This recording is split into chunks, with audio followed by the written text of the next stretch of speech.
Welcome to this step-by-step guide on installing and using an inverter pool pump. This video will take you through the process. First, let's connect the inlet and outlet plumbing to the pump and make sure all the connections are tight without air leakage.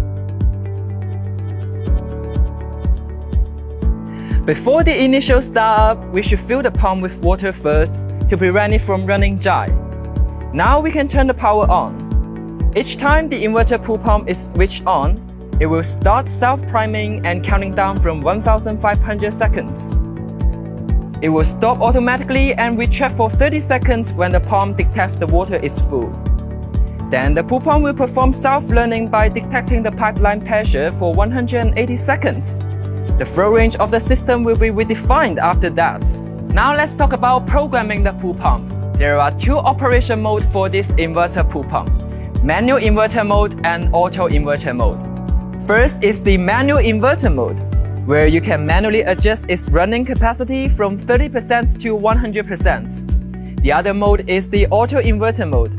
In this mode, just preset the flow rates, and the pool pump will automatically adjust its running capacity to maintain the constant flow rates you require.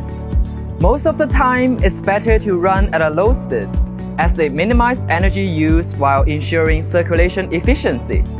And the best parts? This product is designed to be as quiet as possible, so you won't hear any loud noise, and it's perfect to enjoy the swimming without any distractions. Besides programming the pool pump on its control panel, you can also control the pool pump from anywhere and anytime with the phone. Hold the power button for 5 seconds.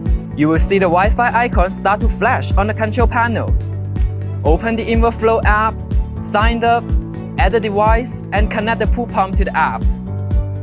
And through this app, we can fully control the pool pump.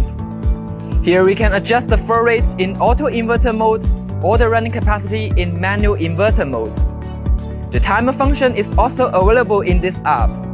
You can set multiple timers. For each settings, select your desired time period first, set the flow rate or running capacity, and then tap Confirm.